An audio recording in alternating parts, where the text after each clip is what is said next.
तो आज मैं आपको एक अनोखी रहस्यमय कहानी सुनाऊंगा। अगर आप चैनल पर नए हैं तो अभी सब्सक्राइब कर ले तथा कहानी पूरा देखें। अंत में एक अनोखा रहस्य छुपा है। धन्यवाद। तो सुनिए।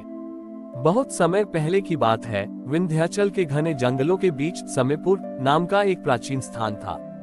वहाँ काल नाम का एक घड़ी साज रहता था। वह लकड़ी और पीतल के टुकड़ों से ऐसी घड़ियां बनाता था जो केवल समय नहीं बताती थी, बल्कि मनुष्य के हृदय की गति के साथ चलती थी।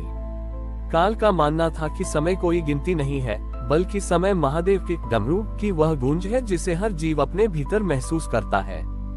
काल हर दिन एक विशेष घड़ी बनाता और उसे जंगल के बीच स्थित एक खंडहर मंदिर में महादेव को अर्पित कर देता। वह कहता, प्रभु, मैं आपको समय चढ़ाता हूँ क्योंकि आपके पास तो अनंत काल है, पर मेरे पास केवल ये कुछ क्षण है। एक बार उस राज्य में एक विचित्र संकट आया। राज्य के लोगों का समय रुक गया। यह कोई साधारण घटना नहीं थी। सूरज आकाश के बीचों बीच स्थिर हो गया, हवा चलनी बंद हो गई और लोगों की उम्र बढ़ना रुक गई। सब कुछ एक चित्र की तरह जम गया। लोग न मर सकते थे, न आगे बढ़ सकते थे। वे एक ही पल में कैद हो गए थे। पूरे राज्य में केवल काल घड़ी साज की हिल डुल पा रहा था, क्योंकि वह समय का सम्मान करना जानता था। वह उस खंडहर मंदिर में पहुंचा जहां उसने अपनी सारी घड़ियां चढ़ाई थी। वहां उसने देखा कि साक्षात महादेव महाकालेश्वर के रूप में ध्यानमग्न थे और उनके हाथ में स्थित डमरू रुक गया था। काल ने समझ लिया कि मनुष्य के लालच ने समय को इतना तेज दौड़ाया था कि समय स्वयं थक कर रुक गया है। काल ने अपनी सबसे प्रिय और अंतिम घड़ी निकाली। यह घड़ी उसने धैर्य से बनाई थी। उसने उस घड़ी को डमरू के पास रखा और धीरे से उसकी सुई को घुमाया। जैसे ही सुई ने टिक टिक की आवाज की, वह ध्वनि मंदिर की दीवारों से टकराकर महादेव के डमरू में समा गई। डमरू में कंपन हुआ और अचानक महादेव ने अपनी आंखें खोली। उन्होंने मुस्कुराते हुए काल को देखा और बोले, ग्रेटर देन काल, संसार हमेशा मुझसे भविष्य मांगता है या अतीत के लिए रोता है। तू अकेला है जिसने मुझे वर्तमान भेंट किया है। जब मनुष्य हर क्षण को मेरा प्रसाद समझकर जीता है, तभी समय का चक्र सही दिशा में चलता है। Greater than. महादेव ने अपना डमरू बजाया, डम डम डम। उस गूंज के साथ ही राज्य का रुका हुआ समय फिर से बहने लगा। सूरज ढलने लगा, हवा चलने लगी और रुकी हुई जिंदगियां फिर से गतिशील हो गईं। लेकिन एक चमत्कार हुआ। अब लोगों की घड़ियां केवल सेकंड नहीं गिनती थी, बल्कि वे हर टिक टिक के साथ शिव शिव की ध्वनि उत्पन्न करने लगी। महादेव ने काल को वरदान दिया कि जो कोई भी समय का सदुपयोग परोपकार में करेगा, उसके लिए समय कभी कम नहीं पड़ेगा। काल स्वयं उस घड़ी की टिक टिक की आवाज में विलीन हो गया।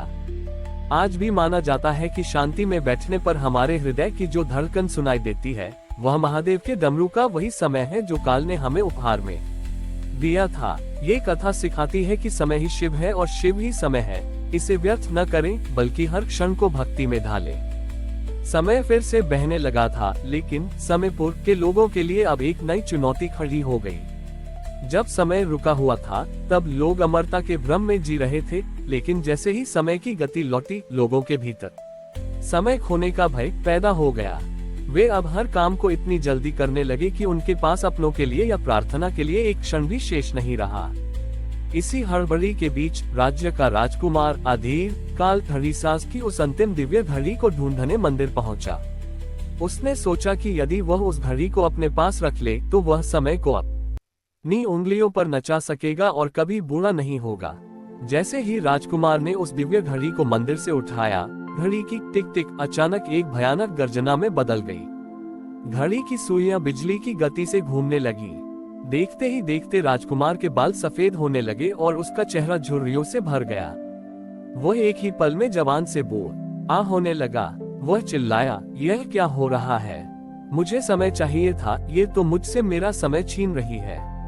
तभी मंदिर के शून्य से काल घड़ी साज की अदृश्य वाणी गूंजी, ग्रेटर देन राजकुमार, तुमने समय को पकड़ने की कोशिश की है, जबकि समय जीने के लिए होता है। जो समय को कैद करना चाहता है, समय उसे ही अपना कैदी बना लेता है। उद्धरण चिन्ह ग्रेटर देन। पूरा राज्य फिर से अस्त व्यस्त होने लगा। लोग भाग रहे थे, पर कहीं पहुंच नहीं पा रहे थे। तभी मंदिर की छत फट गई और साक्षात महादेव अघोर रूप में प्रकट हुए। उनके गले में समय के चक्र की एक अदृश्य माला थी। महादेव ने राजकुमार के हाथ से वह घड़ी ली और उसे जमीन पर पटक दिया। घड़ी के टूटते ही उसके भीतर से कोई कलपुर्जे नहीं निकले, बल्कि शांति की एक लहर निकली। उस लहर ने पूरे राज्य को फिर से धीमा कर दिया। महादेव ने राजकुमार को उसकी युवावस्था वापस दी और सबको संबोधित करते हुए कहा, ग्रेटर देन मनुष्यों, समय कोई दौड़ नहीं है जिसे तुम्हें जीतना है। समय तो वह नदी है जिसमें तुम्हें बहना है। जो हर क्षण में मेरी उपस्थिति देखता है, उसके लिए एक पल भी अनंत के समान है, और जो भागता रहता है उसके लिए 100 वर्ष भी कम है।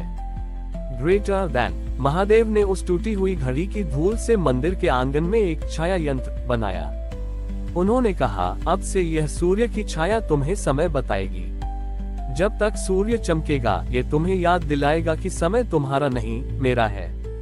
राजकुमार अधीर का अहंकार टूट गया। उसने राजमहल त्याग दिया और उस छाया यंत्र का रक्षक बन गया। उसने अपना बाकी जीवन लोगों को ये सिखाने में बिताया कि जल्दी करने से काम नहीं, बल्कि ध्यान करने से जीवन पूर्ण होता है। आज भी उस स्थान पर वह प्राचीन छाया यंत्र मौजूद है। कहते हैं कि यदि कोई बहुत अशांत मन से वहां जाता है तो उसे महसूस होता है कि वहां का समय ठहर गया है। वहां की हवा में आज भी काल धड़ी सांस की वह टिक टिक सुनाई देती है, जो हमें याद दिलाती है कि कल की चिंता और बीते हुए कल का दुख ही असली काल है। अभी में जीना ही साक्षात शिव है। हमारी और भी आध्यात्मिक एवं अनोखी कहानियां देखने के लिए हमारे चैनल पर जाएं तथा धार्मिक एवं पौराणिक अनोखी कहानियां हमारे चैनल पर है। कृपया जाके देखें तथा हमारे चैनल को सब्सक्राइब करके रखें और वीडियो लाइक जरूर करें। धन्यवाद।